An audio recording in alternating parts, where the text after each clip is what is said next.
Ethan, was at the lowest point in my life. At 26, I married my longtime girlfriend, Alice. Ever since, we've been there for each other. I absolutely loved Alice. She was my reason for living. It's a bit of an exaggeration to say she was my reason for living, but in essence, Alice was everything to me. Alice and I met in college, and we've been together ever since. But the way we met, it's a bit embarrassing. I was head over heels for her from the first sight and went all out, thinking she was the one.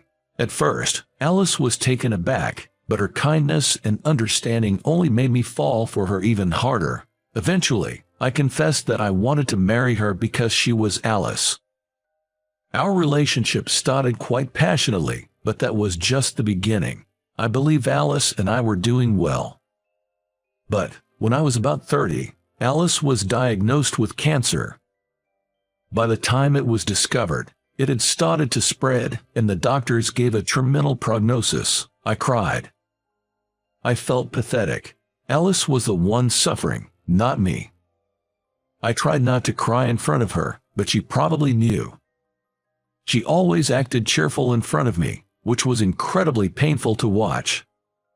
So I did everything I could to support her, to ensure that in the time she had left, she'd say she lived happily.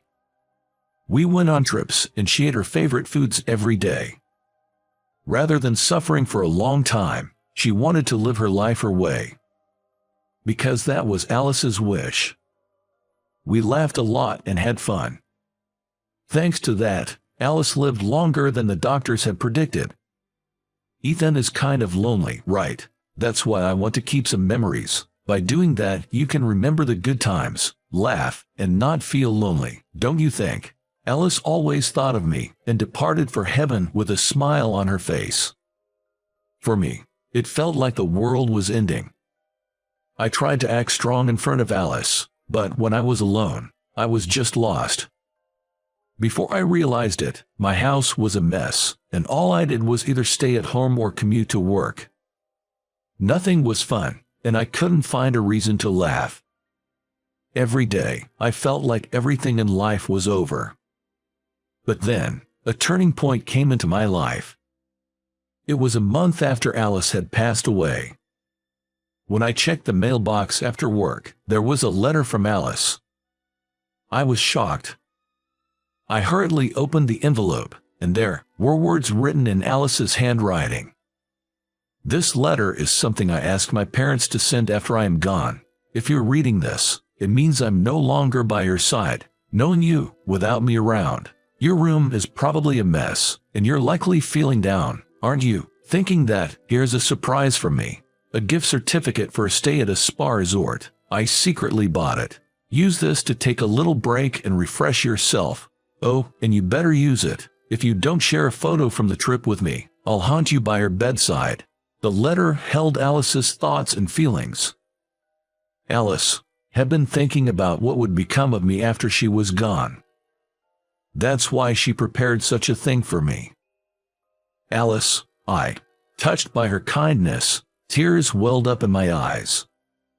There's no way to thank or repay her now. The thought makes tears flow uncontrollably. Sniffling, I open another piece of letter. However, instead of a letter filled with words, in the center of the paper it read, "Being by your side made me so happy. Thank you for enriching my life, filling it with love. I love you so much, Ethan." The stationery was slightly crumpled, with visible tear stains. I couldn't help but cry.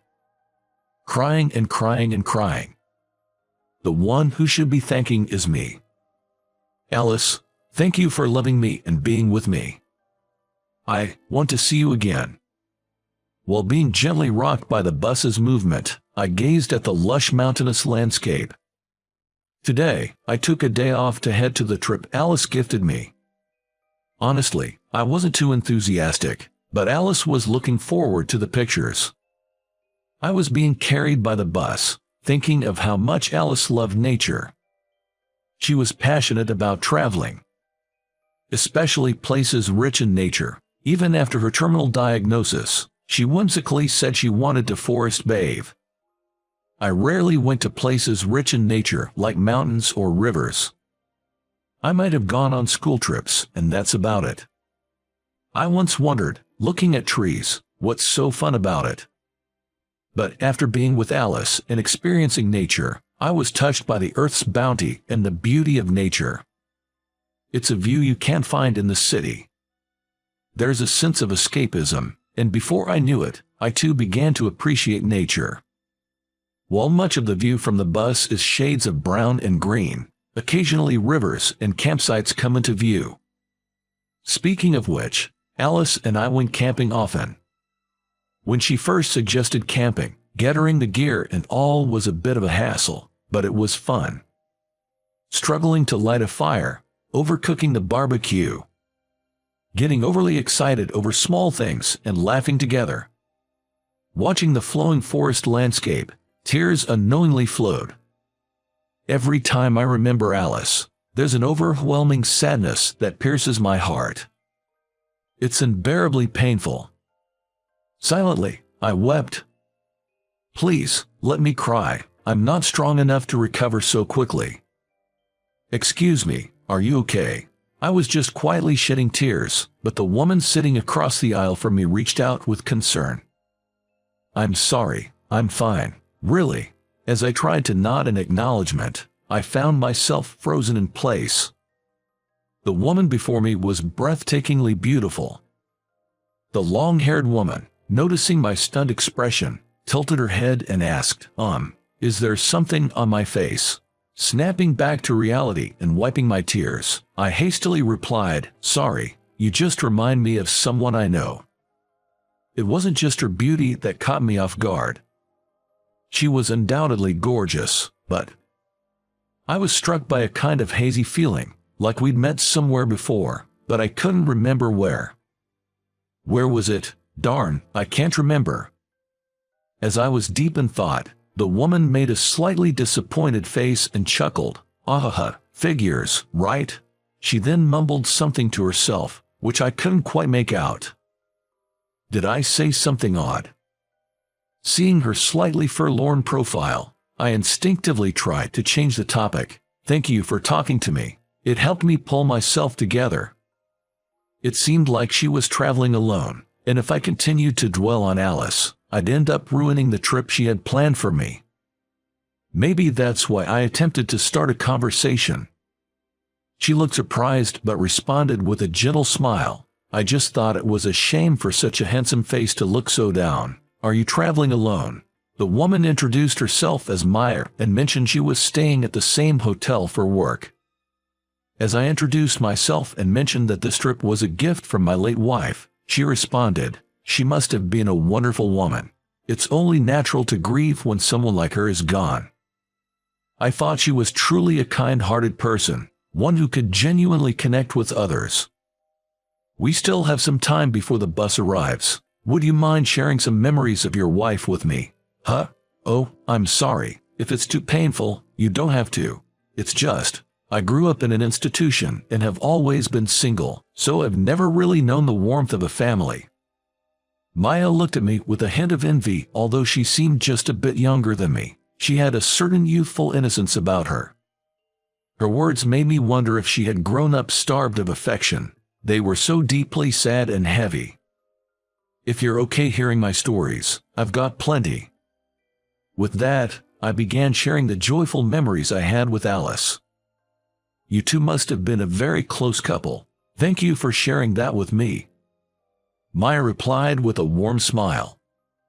She listened to my story till the end, and it felt like, after a long time, I had shared my memories with someone, which made my heart feel lighter. Ever since Alice passed away, I've been keeping to myself and haven't really talked to many people. But precisely because of that, I couldn't quite recall where I had met Maya before, and it was bothering me. While talking, I hoped I would remember, but sadly, I couldn't. It felt like a fishbone stuck in my throat, and the discomfort must have shown on my face. Maya looked puzzled and asked, "Is everything all right? You seem to be deep in thought." I gave her a smile. I didn't think it was that obvious. Well, I feel like I've met you somewhere before, but I just can't put my finger on it. Oh, I get it. It's frustrating when you can't remember something. She laughed, then added, let me help you clear that up, handing me a piece of paper. Was this an admission ticket? Actually, that inn has a small studio in its annex. Come check it out, she said with a smile, and at that moment, the bus came to a stop. After getting off the bus, I headed to the inn and had a pretty good time on my vacation. Though I wasn't really in the mood, chatting with Maya did lighten my spirits, and the thought of having a story to share with Alice cheered me up a bit. And I was curious about the studio Maya mentioned. This place, although an inn, apparently holds regular concert. At first, I wondered why an inn would have a studio, but it made sense given the musical events. Maya had mentioned that if I visited the studio, I'd understand the reason for my uneasiness. I guess I had to check it out. So, after enjoying the hot springs, I headed to the studio. And the sight I was met with was Maya in a dress, playing the guitar. Seeing her brought back a particular memory. Back when Alice was still with us. We often went to amusement parks for our dates. Camping was a bit expensive for us, so we usually opted for movies or parks. On one such day, look over there, they're holding some event. There was a performance on a stage at a small amusement park. A woman stood alone on the vast stage, holding a guitar. But there was hardly anyone watching. It was a weekday, so the low turnout was understandable. Without letting such things bother her, she began singing as she played the guitar. Her voice was incredibly clear and beautiful. As the music flowed, more and more people gathered around. Alice was deeply moved too. She's amazing. I'd love to hear her play again. I remember her saying that. Ah, now I get it. The performer that day was Maya. It was a long time ago, so I barely remembered her face, but the sound of her voice and the guitar was unforgettable. The knot in my throat loosened, and as Maya said, I felt a lot better. Her performance was so refreshing that it rejuvenated me. Come to think of it, when we heard Maya's performance back then, Alice and I had just started dating. The sweet and sour memories of those early days came flooding back. Meeting Maya today, here, felt like a gift from Alice. Alice sure had a way of sending surprises from afar. Thanks, Alice. Listening to Maya's song and reminiscing about Alice, strangely, there's no pain in my heart. Maya's song seemed to wash away my pain, allowing me to genuinely touch upon my memories of Alice for the first time in a while. After the performance, there was an opportunity for fans to shake hands with her. She seemed to have a good number of fans, all of them shining with excitement as they met her. As for me, I didn't have the courage to join in on the handshake session, so instead, I left a thank you note in a box for fan letters. It read, "Thanks to you, I remembered so many memories with my wife. But since then, I haven't seen her again. It's only natural, I suppose. She has fans, after all. I'm not someone who can just casually approach her." That's what I thought, and since I was traveling alone and the inn was pretty vast, the odds of bumping into her were slim. I probably won't see her again. Typically, crossing paths with someone by fate is a rare event. Once-in-a-lifetime encounters, you could say. That's the real charm of a journey. But then, surprisingly, never would have imagined meeting you on a blind date. I was shocked too, haha. 2 years later, I ran into Maya. And it was on a blind date. Because she had cut her long hair for her blind date photo, I didn't recognize her at first. By the way, the blind date was pretty much forced upon me by a friend. Rather, I was tricked into coming here. At first, my friend told me, There's a beautiful woman. She's still young. You should start over. But unfortunately, I wasn't considering remarriage. I vaguely declined when the topic seemed to lean towards a blind date, but then I was invited to a casual get-together. Unlike a formal blind date, there's an easy way out of a social gathering, and I felt bad constantly turning down my friends' invitations. So I thought, just this once, but when I accepted the invite, I was completely set up. He'll pay for this later. But when I found out the other person was Maya, things felt different. With her, I actually wanted to chat a bit. I thought you're a celebrity, Maya. I assumed you'd have tons of people wanting to date you. Well, I don't really have that many fans. It's just that my mentor is quite famous, and people come to see me because of their name. Besides, I don't really see myself marrying a fan. It seemed like she was incredibly popular at that concert, but apparently, it just looked that way because I'm not in the know. Filling up that small studio doesn't make one famous. Moreover, Maya's main job isn't singing. She does it as a hobby. With such a beautiful voice, I honestly thought it was a waste she wasn't singing professionally. But according to Maya, it's just a hobby, so I can do it freely and enjoy it without any pressure.